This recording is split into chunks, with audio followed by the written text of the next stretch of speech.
Fala pessoal, tudo bom? Minha gente, essa é uma questão bem completa, bem legal. Você fez a leitura da questão com toda a tranquilidade do mundo. Chegou a hora da gente resolver esse problema, que é um problema que envolve trabalho de uma força conservativa, no caso, o trabalho da força-peso, que tem um jeito bem particular para calcular o trabalho da força-peso é mgh, e também é uma questão que envolve o teorema da energia cinética. Então, por isso, é uma questão completa. Fica ligado em todos os detalhes, que eu tenho certeza que você vai adorar essa questão. Pessoal, como a gente sempre faz, eu já fiz questão aqui de separar os dados ofertados pela questão. A questão diz que o nosso bloco tem uma massa de 2 kg, que esse bloco foi lançado com uma certa velocidade inicial de 5 metros por segundo, porém esse bloco, quando ele chega aqui embaixo, ele chega com velocidade zero, ele para. E aí a questão nos informa que se ele para, a velocidade final dele obviamente vale zero, ok? E a questão também nos diz que a força de atrito tem uma intensidade constante valendo 7,5 newtons ao longo de toda a rampa.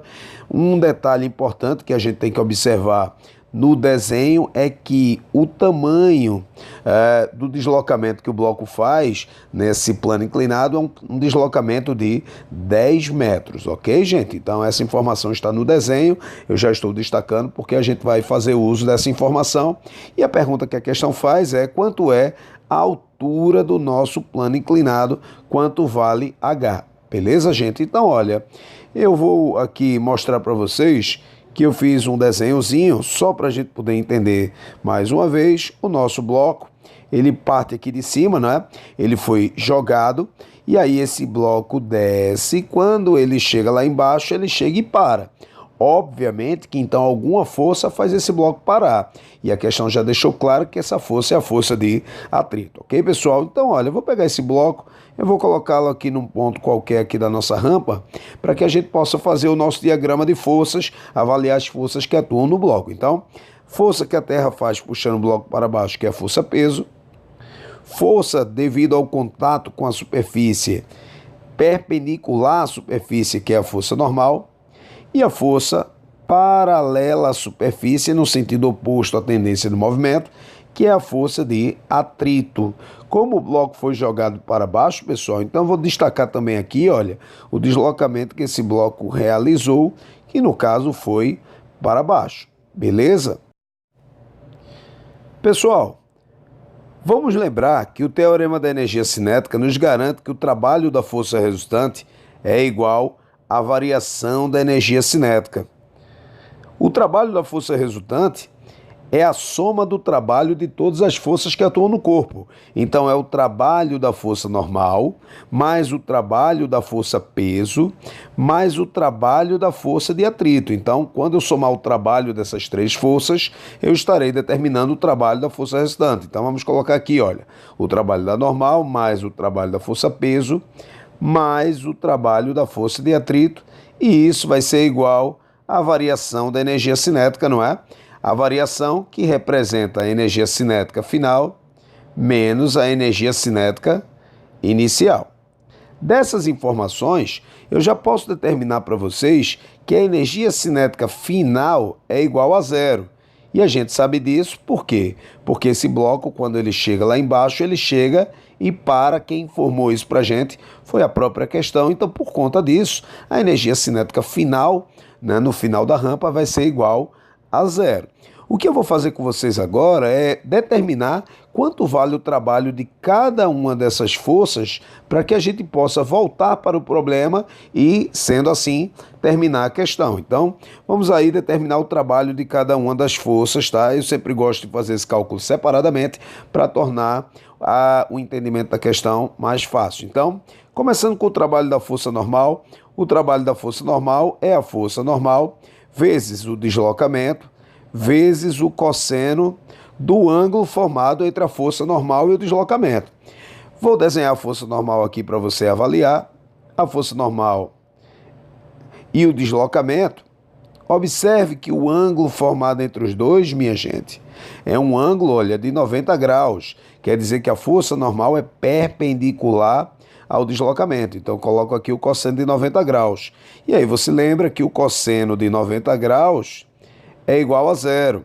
Então, sempre que uma força é perpendicular ao deslocamento, quer dizer que o trabalho dessa força vai ser igual a zero. Quer dizer que essa força nem ajuda o corpo a se movimentar, nem atrapalha esse corpo para que ele se movimente, ok? Vamos calcular aqui, olha, o trabalho da força de atrito. Vou colocar aqui como terceiro passo.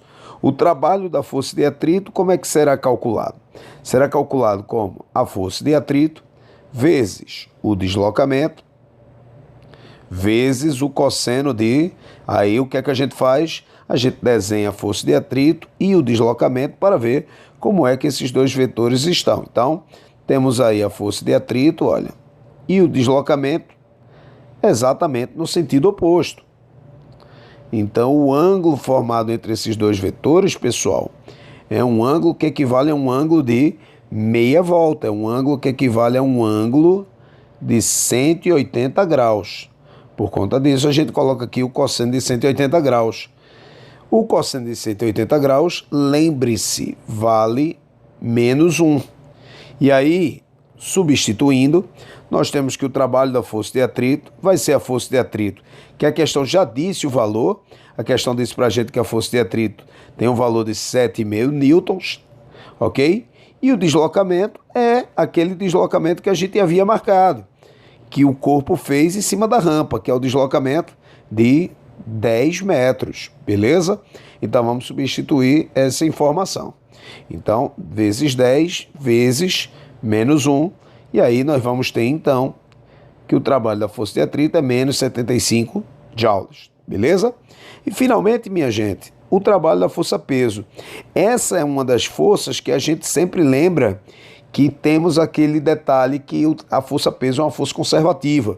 Logo, seu trabalho tem um jeito bem particular para calcular. O trabalho da força-peso é mgh. Olha que simples. E é exatamente, pessoal, o H que a gente quer saber. A questão nos disse que quer saber quanto vale a altura desse nosso plano inclinado. Ok, pessoal?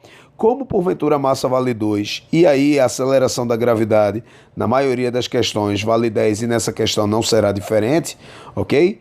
Então, vamos substituir, olha. Vai ficar então que o trabalho da força-peso, que nesse caso vai ser igual a massa, que é 2, vezes a gravidade 10, vezes H. Então, o trabalho do peso vai ser igual a 20 H. E agora, pessoal, que nós temos o trabalho das forças, no caso da normal vale 0, no caso o trabalho da força de atrito vale menos 75. Lembre-se que esse menos é para determinar que no caso a força de atrito está realizando o que chamamos de trabalho resistente. Quer dizer que ao invés de ela ajudar o movimento, ela está atrapalhando o movimento, está atrapalhando o corpo de se movimentar. Tanto é verdade que o corpo vai parar, beleza? E no caso do trabalho da força-peso, como o corpo está descendo, o trabalho da força-peso é positivo. Nesse caso, a gente diz que o trabalho da força-peso é um trabalho motor. O que a gente vai fazer agora é pegar todos esses dados e substituir nessa equação que a gente já havia destacado aqui no início da resolução do problema.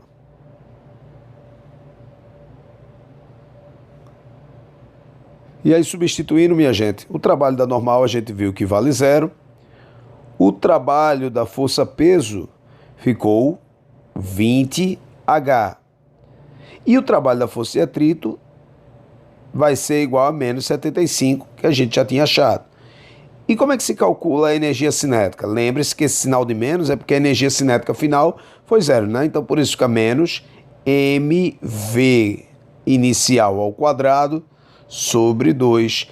E aí, pessoal, fazendo a substituição, nós temos que 20H menos 75 é igual a menos 2 vezes 5, que foi a velocidade inicial, ao quadrado dividido por 2. Nós podemos simplificar o 2 do numerador com o 2 do denominador.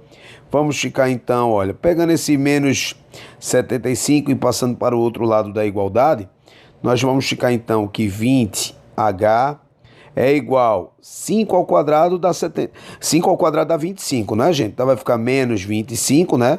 Esse menos é por conta desse menos aqui da frente, olha, mais 75. E aí, 20H é igual a 50, então H vai ser igual a 50 dividido por 20, que dá 2,5 metros, ok? Então veja que foi uma questão bem legal, bem interessante para a gente poder falar do trabalho da força-peso, falar também do teorema da energia cinética e chamar sempre sua atenção para esses detalhes aí matemáticos de você ter a paciência para resolver o problema, porque você viu que não é um problema, algebricamente falando, tão difícil de resolver, ok? Espero que você tenha gostado da resolução desse problema. Um beijo muito forte no cérebro de vocês e até a próxima.